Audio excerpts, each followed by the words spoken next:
You're listening to the Armchair Cricket Podcast.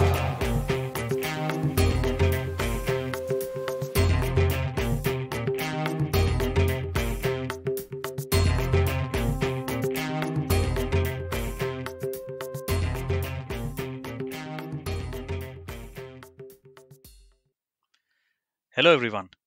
Welcome to another episode of the Armchair Cricket Podcast, a podcast focusing on Test cricket by armchair critics of the game. Well, it's been a couple of weeks since we recorded an episode, and I'm very happy to do it again with Ajit. So let me welcome him. Hello, Ajit. Hi Giri, how are you doing? I'm doing fine. It's been a long time since we spoke to each other about hmm cricket. How are you doing in general?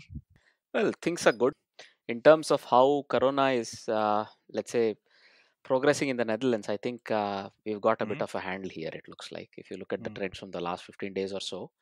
So slowly things are getting opened out. So since 1st of June, as we've already discussed, restaurants are open with limited seating and so on. So I was able to take a small, let's say, one day vacation recently. It helped me out quite a lot, I thought. How about you? Interesting that you were able to travel. Did you meet a lot of people, or were you on your own basically? When you traveled for your short vacation, like you said. I was by myself, and Okay. I traveled using public transport. Trains are open, and not a lot of people traveling at all. Okay. So Okay. I chose a remote corner of Netherlands, and I went to a city there and spent a whole day more or less for myself, just exploring the city. So it was a very nice weather, luckily, and it was a very nice experience. Therefore, Good to hear. As for me, I'm continuing my stay at home regime. Although I do venture out these days for a walk, get some fresh air and all that, but not much happening, like you said, on the sports side. So I am not able to play badminton. I've not been able to go out for a swim. So just trying to keep myself going. Which actually brings me to a very sad point. Did you hear about the news just in this morning? One of the very popular Bollywood actors, Sushant Singh Rajput, the guy who played Dhoni in his biopic, Dhoni: The Untold Story. Apparently, he ended his life. Very, very sad news. Did you hear about this, Ajit? yes, I've had the misfortune of having heard Mm. this news. This is really, really unfortunate. A very young person. He's, I dare say, younger than both of us, right? Yeah. And probably in what should be considered as the prime of his life. I Mm. wonder what went wrong. It looks like there have been some other deaths in his social circle. So Mhm. there was his former manager who killed herself 4 days ago on 10th of June. But all that being said, it still doesn't sort of sound good to hear such a successful, at least obviously outwardly successful person has decided to take such a extreme step, Giri. Absolutely. We have been talking about mental health, especially in the time of Corona, Mhm. and everybody is facing some kind of an issue or the other. I mean, let's be honest, we have not been able to go out, meet people like we did in the past. And considering his profession as an actor in Bollywood, I mean, I don't think there have been a lot of films that have been, actively been shooting has not been taking place for films. So he might not have been actively involved in any film at the moment. I think there was one of his films which was scheduled for release, but it was postponed, I heard. I can't remember the title. So I also don't know what his financial situation was. Maybe that also contributed to this. But what I did read was that for the past 6 months or so, he was under some sort of medication for depression, so a mental health issue. Um, so I don't know. He was probably in control. It was probably in control, but something must have happened. There might have been some sort of a trigger which led him to take this extreme step, which is very, very sad. I don't know if he was in touch with a lot of people from his family or friend circle, and if anybody saw a sign of this coming. there might have been some subtle signs. Like I think in 1 week ago there was an Instagram post I heard where he was basically indicating that he was missing his mother, who unfortunately passed away when he was still a teenager. So there Okay. was some, I think there was some sort of an indication there, but this is, this is quite normal. People opening up, this was also appreciated everywhere, right? So if you're not feeling well, or if you're feeling sad, it's okay to express yourself. And I Mm, think people welcome this in a way, especially in these times, like I said. But it really is, I cannot stress or I cannot emphasize this enough. Mental health is so much important these days, that it's probably also some sort of a, the stigma that people carry with them when it comes to mental health in India. mm, Like some people say, it's just today, you're feeling low today. It's okay. It'll get better tomorrow. Don't worry, and not really listen to that person. You probably need a shoulder to lean on. I think he might have missed that, and I'm very very sad. I mean, I have seen that movie where he has played the role of Dhoni. Of course, he has done quite a good job. To be honest, it was a commercial film, but the part where he has tried to imitate Dhoni, the way he played and all that, I think that was very nicely done. He was a gifted actor. He has also done many more films, I read. But it's such a sad story to hear. Just 34 years young, and yeah, I hope that his family and friends get all the strength to bear with this loss. And if there are people out there who have been suffering without expressing themselves, without being able to tell others what's going on in their life, please find somebody who you can trust, to share your feelings with them. Otherwise it can get accumulated in your system, and then something bad might happen. One way or the other, you will suffer from it in the end. So I really urge everybody to take care of themselves, especially when it comes to mental health, and find somebody who you can confide in. indeed. Yeah, so that's a sad bit of news, unfortunately. Well said, Giri. Now, that is a very nicely put message, I would say. And I hope, those of us, especially who live in metropolitan cities or something, opening out to another individual might seem like a weakness. But, you have to look past that, because sometimes that's what you need. You need a shoulder, or, a sounding board, who might sometimes appear unkind, but at least if you open up and not worry how they'll judge you based on that, it's better that you open up and you say what you're feeling, and rather than live with those dark thoughts that might lead you to such a conclusion. So I hope, any of our listeners who are feeling like this, I hope you reach out to a friend, to a family member, to somebody you trust, and get it out of your chest, or get it out of your system. Don't let it fester, as they say, right? Hmm. Moving on to slightly sunnier matters, both figuratively and literally in this case. It was a very nice week last week, and last Wednesday we were able to practice cricket. So for the first time this season, I was able to practice cricket with the colleagues of my club, let's say, or my fellow players. It was a very nice experience. Well, I mean, frankly, it will be very difficult to uphold all the laws of, Hmm. let's say, sharing a ball when it comes to those things, especially in a net like situation. It's very tough to maintain it, but we were able to maintain it, and it takes a bit longer than a regular net session because of these things, but it was nonetheless still very enjoyable. I'm looking forward to the practice Hmm. later this week, Giri. So that's positive Hmm. for me. So at least I'm really Yeah. hoping July 1st is when we start matches, you're saying.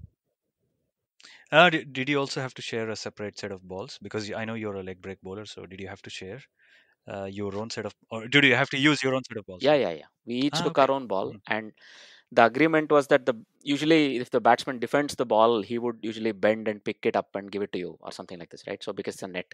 So Hmm. in this case, he had to kick the ball towards you. He was not allowed to, or bat it back to you if it died, or if it fell down on the ground and stayed there. Or if it came to you, you would Hmm. only stop the ball. Somebody else who had to stop the ball would stop it with their foot and kick it to you. They wouldn't pick it up. So we had come up with some Hmm. rules like this, so that we don't touch the cricket ball that belongs to another, let's say, person practicing with you, something like this, right? And same with yeah, all cricketing equipment, pads, gloves, helmets, nothing, no sharing. And also, I presumably you also ensured that you did not touch your face with your hands, or you tried your best not to. Hmm, I can't quite remember. I probably tried my best. I read a funny joke somewhere on the internet where there was such a suggestion made. Take Mm, some green chilies, mm, grind them to mm, a thin paste, smear them mm, over your palms, and then go do anything you want. You will never touch your mm. face. I dare say playing cricket, especially spinning Yeah. the ball, might be a bit of a tough ask with something slippery like green chili paste on your Hmm. palm. But yeah, it might be worth considering for Okay. other things.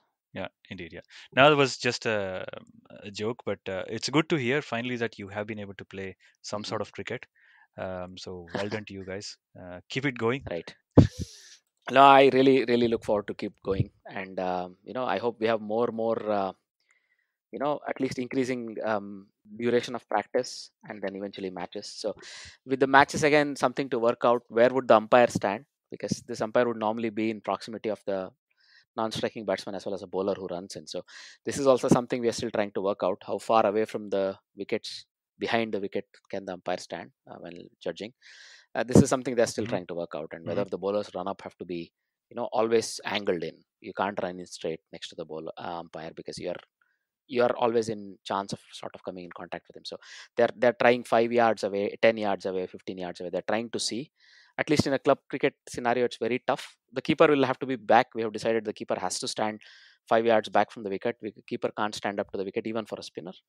But for the umpire, it's slightly Hmm. different. So we're trying to see how these things happen, right? So some things need to be still worked out. It's becoming more batsman friendly when I hear that Uh-huh. the keeper not standing up to the stumps, for a spinner. I think it's leaning more in favor of the batsman now.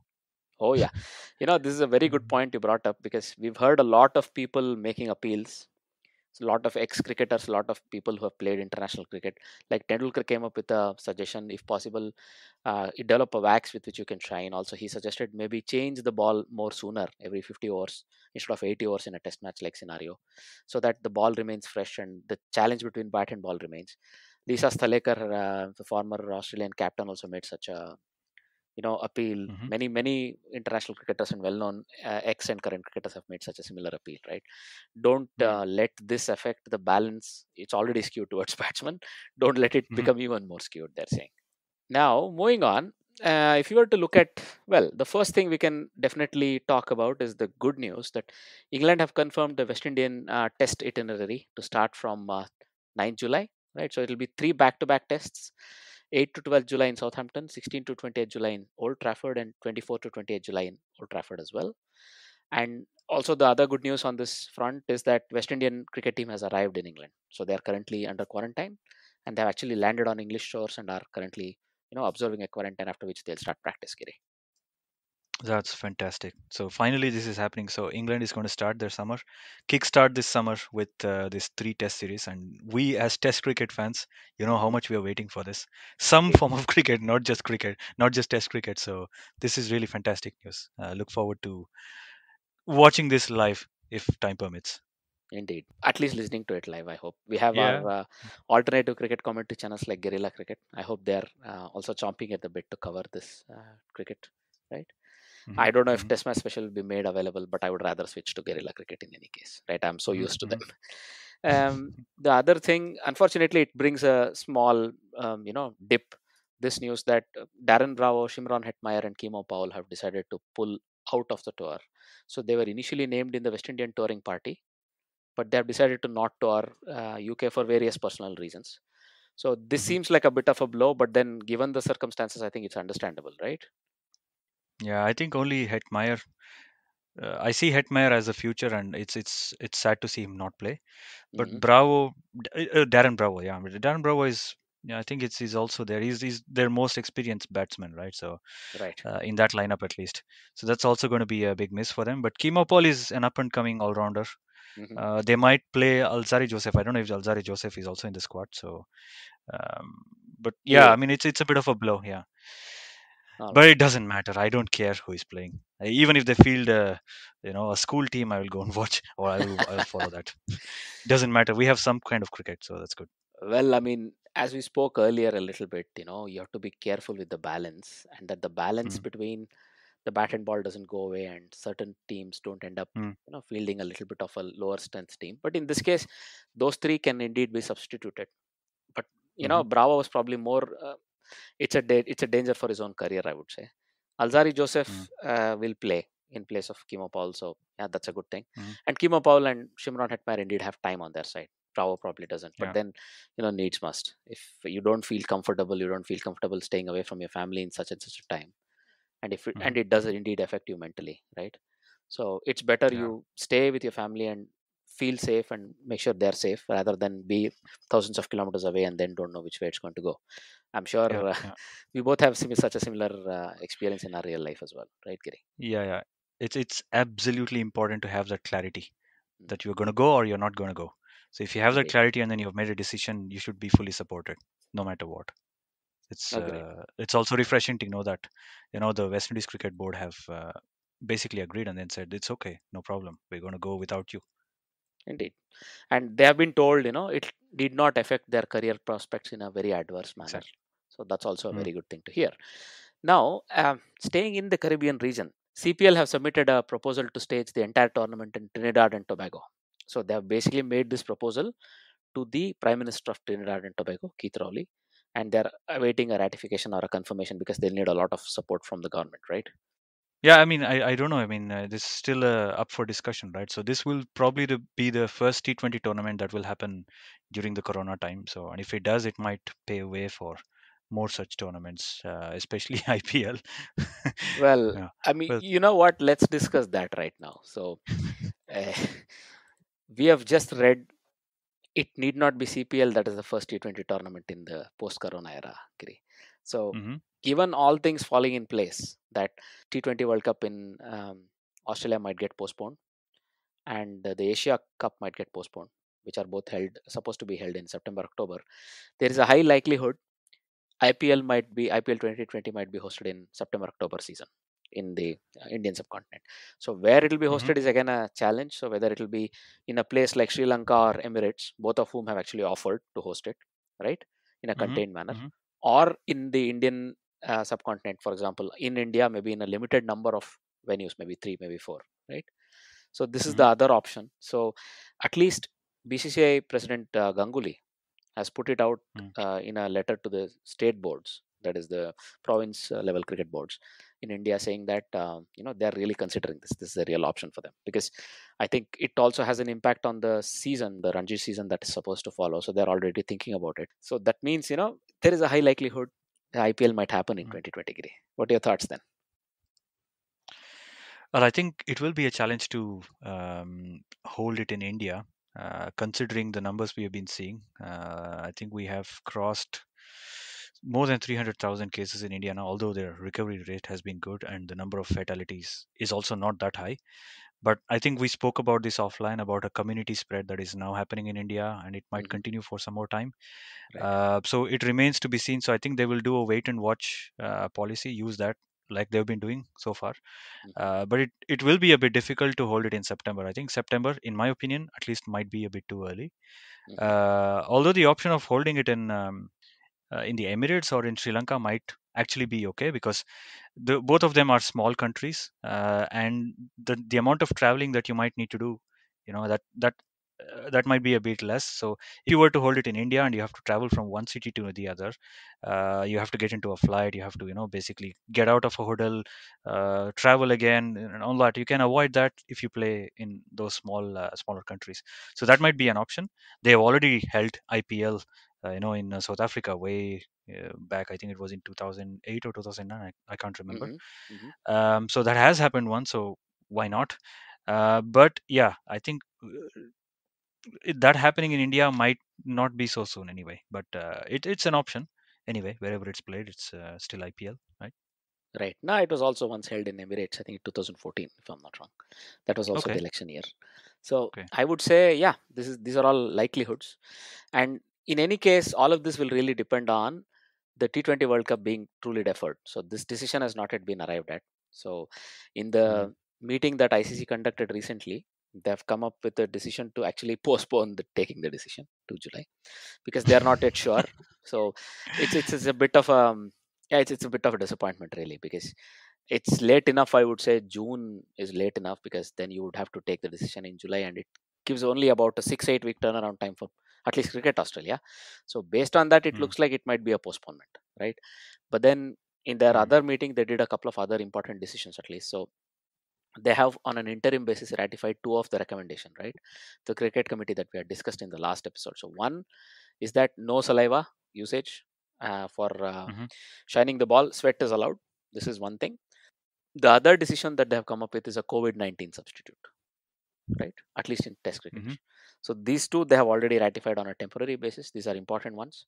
The other one is that, well, India has been given a bit longer until the end of 2020 to secure the tax benefit that was required for them to host the cricket World Cup, the T20 Cricket World Cup in 2021. So all of these are still up in the air. So I think we'll keep a close eye on these topics as they emerge out of the ICC boardrooms and into newspapers. I must Mhm. say, I'm not waiting outside the boardroom, but you know what I mean. So we'll have to see how this goes, Giri. But what do you think? So World Cup or no World Cup this year? I think there'll be no World Cup. To be absolutely honest, I don't think there'll be a World Cup. It's far too big a tournament. The realistic thing that can happen is the India tour of Australia Hmm. later in the year. And before that, we might have an IPL. Of that, I'm not sure. England, West Indies cricket, that's a good start, but we should see it. I'm more looking forward to the Test series right now, and then we'll see. I think as the cases progress and if there is a recovery, if there is a vaccine, even you never know, because I think there have been companies in UK who are collaborating with that Oxford University lab where they are working on the prototype of a vaccine where clinical trials will begin, I heard, end of this month. All right. And they're preparing themselves to be ready with about 2 billion vaccines Good God. by end of September if the vaccine works during the clinical trial studies. Mm. And so if we have vaccines, why not? And I also read that our Netherlands, because we live in Netherlands, Netherlands has been assured of 200 million doses if the vaccine was made ready by end of September Ah. or before the end of the year. And I think they have also made promises to other countries like India and rest of the world Mm. that there will be a certain number kept aside for them. But anyway, that's another discussion. So it depends on the vaccine progression, how they develop the vaccine and how soon they can do it. And if the vaccine is found out to be successful, we might have cricket much earlier than I anticipate. So we have to keep an eye on that, how the clinical trials will work out end of this month. Mm. No, but sounds very, very, very promising. I have a few questions based on that, what I just heard, but I'll probably Mhm. park it to outside the episode, Giri. So, but nonetheless, very, very positive news, Giri. So that's very nice. Moving on, you know, you are also speaking India, probably Australia tour, right? So in the interim, India were supposed to travel to Sri Lanka on June 24th, which was sort of already foregone. I don't know why they didn't already cancel this earlier, but they have cancelled it officially Mhm. on June 12th. And also a tour of Zimbabwe, which was supposed to happen in August, starting from August 22nd. Both have been cancelled by Indian Cricket Board. So unless India plays a T20 tournament in South Africa or something that we were discussing in the previous episode, it looks highly likely the next international cricket for India might be the Australian tour. Yeah, that might well be the case.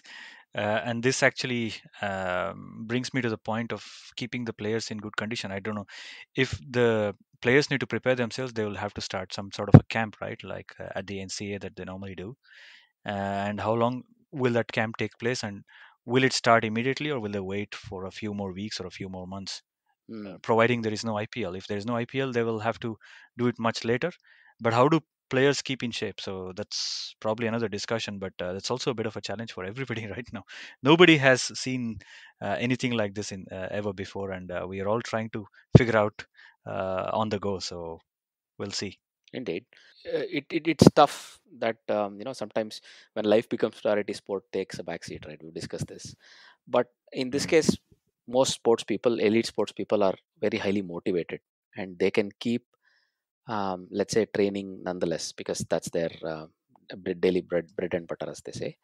And also, I think Mm. I read an article that Sridhar and Vikram Rathore, the support staff of the Indian national cricket team, men's national cricket team, they were sort of opining it takes you anywhere between 5 to 6 weeks after such a break, such an enforced break. Rather, it's a good thing, right? But afterwards, Mhm. it takes about maybe 5 to 6 weeks for even the most committed cricketer to get into purely test mode. Will take probably 5 to 6 weeks. So that means you can sort of work backwards, Giri. So if India were to leave to Mhm. Australia end of October, and if IPL were to be held sometime end of September to third week of October, India would have to hold its camps maybe end of July through August, and then you have a Mhm. small break, and then you have IPL. That would make sense, right? But then it takes a lot of preparation because NCA would have to be readied, and all these precautions that are already announced by ICC when it comes to playing in Corona times have to be taken into place. And NCA, as I said, living quarters have to be arranged. All of this, so I think they're already probably discussing this even as we talk about it. But that's probably the way. If I were to be the person looking at it, that's how I would go, Giri. Yeah, I agree with you as well. I think, as you said, if we work our way backwards, we don't have a lot of time Mm, between now and end of July. And yeah, decisions have to be taken, but at what cost? So we'll see. I think we'll keep a close eye on it and report it back right. during our next episode, hopefully. Shahid Afridi has been tested positive for COVID-19, Giri. It's unfortunate. Another Mm. international cricketer or a ex-international cricketer. What is your thought? I think the other guy who was infected was Tawfiq Umar, right? Was he the guy? Tawfiq Umar, if I I'm not think wrong. Yes, that's right. Tawfiq Umar was the other guy who was infected, and now it's Shahid Afridi. Hmm. It's a shame. I don't know if I don't know where he got it from. Doesn't he live in Lahore, or is he in Peshawar? Shahid Afridi. I don't know I'm where he not lives too sure myself. I think it might be Lahore, because but yeah. because I read that Peshawar was becoming a sort of a hotspot Oh, okay. of infected cases. Hmm. But yeah, we wish him all the best and hope for a speedy recovery. Indeed. You know, now I think we have to discuss the elephant in the room, Giri. I mean, again, that was not a color-based reference, Mhm. but it looks like, with all the protests that are going on worldwide, with Mhm. racist cultures that exist in our lives and in our in the world around us, cricket has also picked up this chant, and very prominent cricketers like Gale, Sammy, Sangakkara are among the people who have raised their voices. Also women cricketers, Lisa Sthalekar, many of them have raised their voices saying they faced racism, establishment racism, while they were playing cricket, or they faced racism among different teams that they have represented and so on. So out of this comes a very, very disturbing sort of a news. Sammy has alleged that there was quite a lot of racism in the SRH camp, in the Sunrisers Hyderabad camp in 2014-15 series. I'll not call the name, I'll not call out the word. Everybody knows it's a Hindi word. And he thought it was given as a respectful term, but then he realized it's just a way of identifying him, but that in itself is already racist. So it's a very deep discussion to get into. But yeah, what are your thoughts on this? Is this a good development happening currently? Unfortunately, these developments are really bad. Mm, No matter where they're happening, the protest I fully understand that people are now speaking up, and hopefully the establishment is taking notice of it, mm, especially in US. Unfortunate events there. And I think this protest they have basically cascaded in, to all over the world. We had protests in Amsterdam, in every single place basically. And I think that the time is right to speak about these things, to speak about atrocities to people of color, in the developed countries in the Western world. mm. I fully understand, and it's also very unfortunate that Sammy now realizes that something like this might have happened in the past. I also read one of his tweets. I think there might have been, um, I think he was wishing probably VVS Lakshman on his birthday, and somebody replied to him. And I think that's basically triggered everything that's happening right now. And I think he was watching a comedy show, a stand up comedy by, who is that guy? Hassan I Minaj. think Indian American. Yeah, Indian American. Yeah, Hassan Minaj. And that's when he came across this word, unfortunately. And then he understood that this meant something else. And I fully understand what he's going through, and that's really bad. There is no place for racism in any form of cricket, any form of sport, let alone, there is no place for racism anywhere in the world.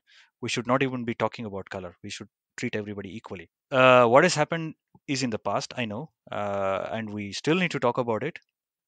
Just take take a step back here to what we witnessed when we were growing, especially growing up in India. We have seen this happen in our day-to-day life, and when we were growing up as kids, we were told that certain person is he's fair in color, or have a darker shade, and there's another person who is, on the other end of the spectrum when it comes to the complexion. And we have seen that happen in our personal lives. At least I have experienced that. And the guy or the person who has a certain fairer shade of skin gets sometimes preference when it comes to, we've even seen that happen in Indian marriages. Everybody wants to have a partner who is fair, fair looking. And we have all these products being sold in India which promise that, the complexion of the skin will change. They will convert you from a person of one color to another, or to a fairer shade. So this is all complete, as they say in this is bollocks, as they say. Everybody wants it in India, but nobody speaks about it when something like this happens. People kind of implicitly agree that racism is rampant in our society, and the way we fight it is basically change the way we look. Apply something on the skin so that we look differently, and that is a completely wrong way of looking at things. We have to, as a society, wake up, identify that there is a cruelty like this happening to everybody, not just in India, all over the world. And basically uh, ensure that this doesn't happen in the future. At least, how do we do that? That's the next point. How do we do that? It comes through education. Thankfully, we were all educated, and we didn't look at these things from the perspective that is presented to everybody in India, for example. But with education, from a very young age, kids must be taught that, this is all okay. I mean, you have different breeds of dogs, different breeds of cats, different breeds of tigers.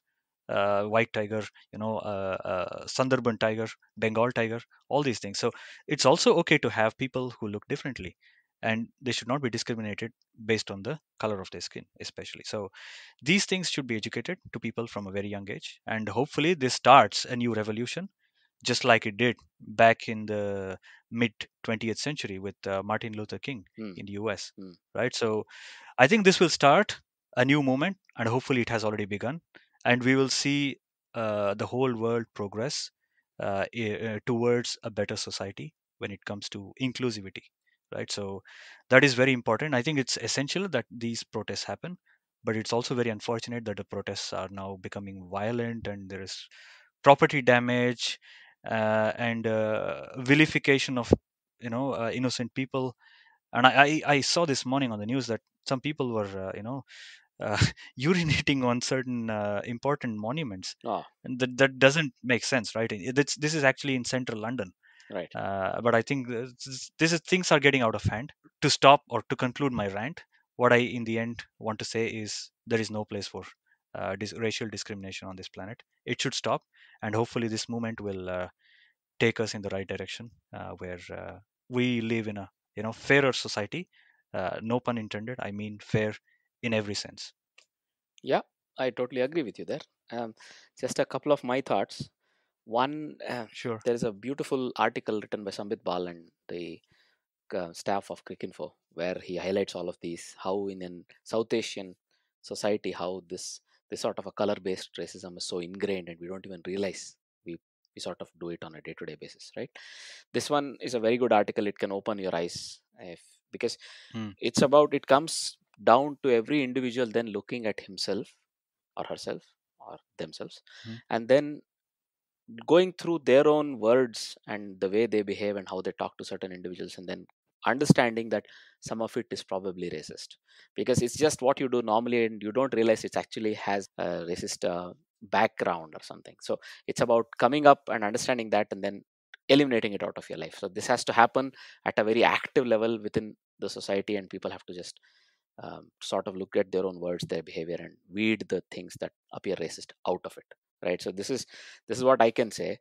Moving on from one slightly controversial topic to another, certain Sir Geoffrey Boycott from England, you know who's never afraid to call a spade a garden implement, has actually come back, and he's come up with fairly antagonistic words here, because he says he would prefer that only former male cricketers be allowed for providing expert analysis on TV commentary or radio commentary. So this has sparked off a real tirade from all parts of cricketing world, because for example, ex Australian captain Lisa Sthalekar has really hit back at Jeffrey Boycott's comment. She says even international cricket played by women is still considered international cricket. They also have played in international cricket. They should be allowed, right? I've often found people like Isa Guha and Lisa Sthalekar, whenever they speak, even I've heard once or twice Mithali Raj talk about it, and they appear like very knowledgeable people, and there's nothing wrong if they were to actually sit in a commentary box. I will not take names of certain commentators. I'm sure you know whom we mean. They are ex-international cricketers and they're current commentators, but they're terrible. I would rather have somebody who has played the game up to a certain level, or maybe not even having played the game at a very high level, but has an intricate understanding of the game to comment on the game. The absolute case in point is Harsha Bogle for me, Giri. What do you think about it? Yeah, Harsha Bogle. I mean, I don't know if he played competitive cricket. Mm. He might have played some for Mm. some form of cricket when he was young, but he was not in the Ranji side in for Hyderabad, for example. I'm guessing. I don't know, No, you're right. but he didn't play a lot of. Agreed. Yeah, he didn't play a lot of cricket. So, and he is one of the most Indeed. astute observers of the game, and with his wit, wisdom, and sharp tongue, he can cut you in half without you knowing it. And he is equally skilled at identifying a bowler's weakness or a batsman's strength and all that. So he is, yeah, as you said, case in point. And I've also, I mean, to add to what you said, I've also heard commentary by Isago, and she's extremely good. I think she's very good when Mm. it comes to analyzing things. And people like her should be given more opportunities. It should not be, again, it comes to discrimination. You should not discriminate based on gender. You should not do any sort of discrimination like that, but you should look at people and hire them on merit. If they are really good analysts, then hire them.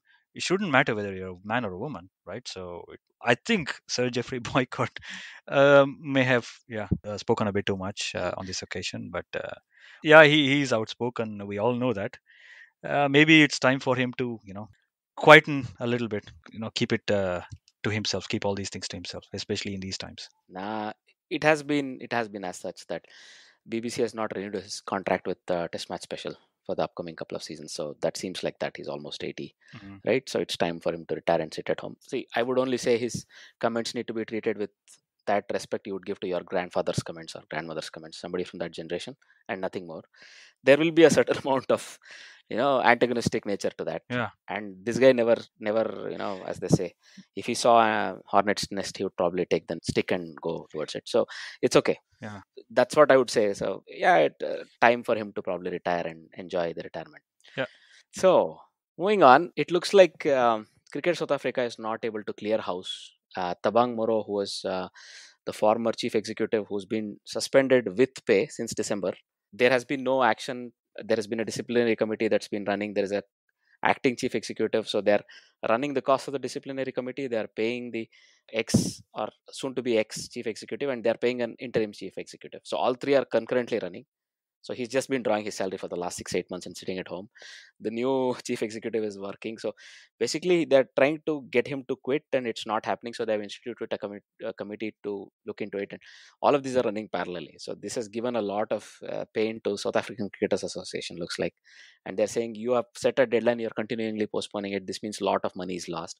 It looks like the board is already in a lot of trouble. Their numbers are in red for a while now. So something has to give here. So that's what the SACA chief executive Andrew Bretschka was saying, that they are treating this as a convenient excuse, the COVID-19 thing, but this should have been sorted out in a couple of weeks. It's already been 6 months.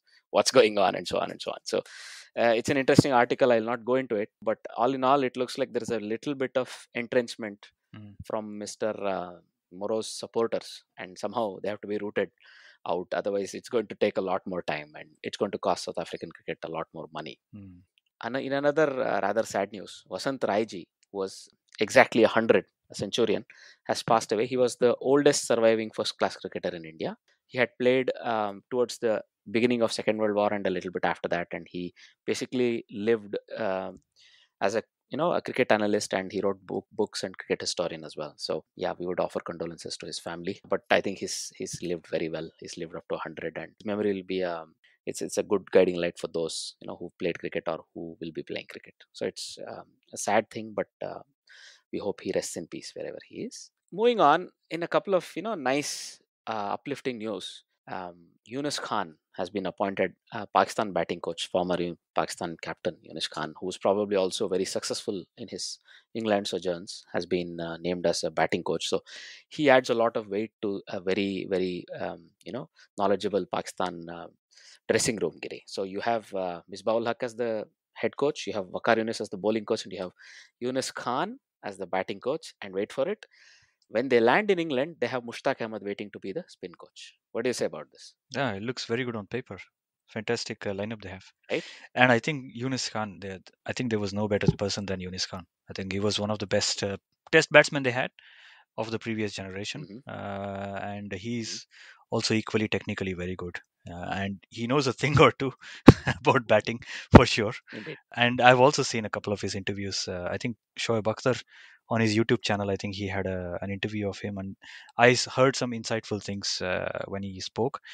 It's a good choice, and he also has a very calm head, so I think he can deal with the younger lot better than better than anybody right now, I would say. So we wish Yunus Khan all the best, and hopefully he can return Pakistan, to playing at their best when it comes to their batting, especially.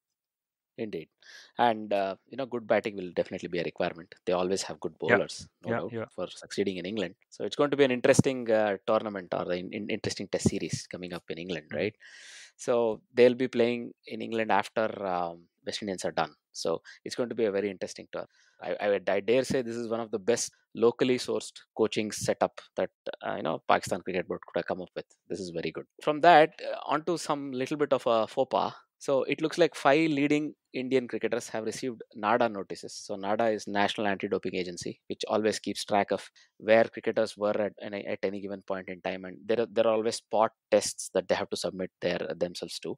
So due to some password glitch, apparently, a BCCI official has said that they were not able to upload the relevant, let's say, whereabouts of at least 5 cricketers. So it includes Cheteshwar Pujara, Ravindra Jadeja, KL Rahul, and then Smriti Mandana and Deepti Sharma. So five, so three from men's and two from women's, really top cricketers in India. They have been flagged by NADA. So I hope this is just a faux pas, from what it looks like. So they are not able to log into the site to upload their whereabouts or something, and the deadline has passed out, and therefore it's now going to be fixed, I guess. So just a small faux pas from BCCI. So I thought we always like to stick it to the man. So why not? Yeah, technical glitch happens everywhere. So BCCI apparently is also a place where it happens. So yeah, it should be okay. It's not like something that Prithvi Shah got. So this is okay. Right, right. Interesting example. I don't think I'll go too much into that because I have some interesting thoughts about it. No, no, no, no, no. I just meant it as a joke. No, go ahead. Right. Now, moving on to the trivia section. So, the trivia question from the last episode, I would like to spend a couple of minutes. This has a wonderful story, Giri. So, the question was, which Indian cricketer was gifted a Gray Nichols bat by the Australian Cricket Board in the 1977-78 tour, recognizing his achievements with the bat? So, would you like to tell us who it was and what the story around it is, Giri? So I think it's Bhagwat Chandrasekhar, Hmm. the famous Indian leg spinner, fantastically talented. He had a defect in his bowling arm. He had a polio attack when he was a kid, so he could bowl those amazing leg spinners and googlies at will, and also not at will. He wouldn't know what the ball would be when he delivered it, right, until it landed. So there were some examples there, people talking about how skilled a player he was. I think he picked up some 242 wickets in the test matches that he played. But anyway, he also had he had a blemished record when it came to his batting. So he had so many ducks in his career. I think only the New Zealand bowler, what's his name, Chris Martin. I think he was the only other guy who had Courtney Walsh took him as well eventually. Courtney Walsh. Okay, Courtney Walsh, Chris Martin. These guys had more test ducks, but until then, he had, or at the end of his career, I think he had 23 test ducks, and that was the highest when he retired. Especially on that tour, he apparently had four ducks. So when they came over to play in Melbourne, when he came out to play in that match, the Australian Cricket Board jokingly gifted him a bat with a hole in it. to indicate how good a player he was. So in the end, he finished with a test average, overall average of 4.07. So that's way low for anybody playing international cricket. So I think let's all remember him for how good a bowler he was than how terrible a batsman he was in the end. So I think a fantastic cricketer who is I think he's now in his 70s, right? And I happened to not meet him, but I saw him personally, Wow. face to face last year when I was in Bangalore. Nah. So we had a small community gathering, and he was also invited, and I saw him there. He has a disability in his legs. He can't walk properly because of that unfortunate accident he had Yeah. after his career. But he's still very active. So he still speaks very nicely. He was he is a bit of an introvert, but when he speaks, speaks weighted words, as I say. But it was good to see him last year.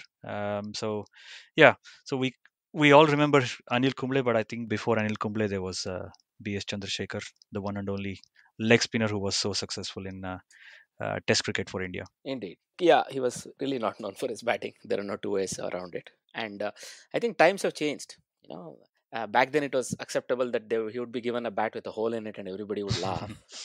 I don't think Agarkar or the rest of the touring party would have appreciated it as much as to what happened in 2003, right? If he were to be given such a bat. Especially Agarkar. Agarkar has a century to his name at Lords, and even Tendulkar doesn't. Indeed. Indeed. And even Tendulkar doesn't have a century there. Oh, yeah. So Oh, yeah. don't get started. Don't get me started there. Right. Now, I mean, I'll close this with a nice anecdote. It's a urban legend. It's not been proven. Nobody's ever confirmed it. But apparently, once in England, while they were on tour, Chandrasekhar was padded up and ready to go to bat, and a wicket fell. So he got up to go walking, and he started getting down the steps. Then somebody picked the phone up in the dressing room, and they said, "Who's speaking?" So the person on the other side said, "I'm Mrs. Chandrasekhar. Can I have a word with him?" They said, "Hang on, he's coming back. It's just a ball or two." It's a very, very famous anecdote because those days, making a trunk call or so-called overseas call is to be very costly. They said, "Just hang on, he's just coming back. It's just two balls." So it's that bad with him. So this is a very famous anecdote. They say it's urban legend, of course, unproven. So moving on with the trivia question from this episode. So which country holds the record for the most consecutive tests without a draw? So you don't have to go too far back because a lot of tests without a draw is a fairly recent phenomenon. Only in the last 20 to 25 years have we really seen this. Previously, through various generations, we've seen a lot of draws. But which country holds the record for the most number of continuous tests without a draw? This is the question. And I think the answer comes down to 2 or 3 countries, and it can be easily worked out. So if you know the answer, or if you would like to take a guess at the answer, do get in touch with us via Twitter at Armchair Crickpod, via mail armchair.cricket@gmail.com, or you could leave it as a comment on the various podcast platforms on which we are available. All of the list of those is in the episode notes. Also, you could always get in touch with us if you have a thought, or if you would like to share any interesting anecdotes or stories about cricket. So we always look forward to hearing from you, and it always gives us a fillip. And it looks like international cricket is on the way back, and we are really, really eagerly awaiting. And if so are you, do get in touch with us. We can have a chat about it. Having said all that, it's a goodbye from me. And it's a goodbye from him. Bye bye.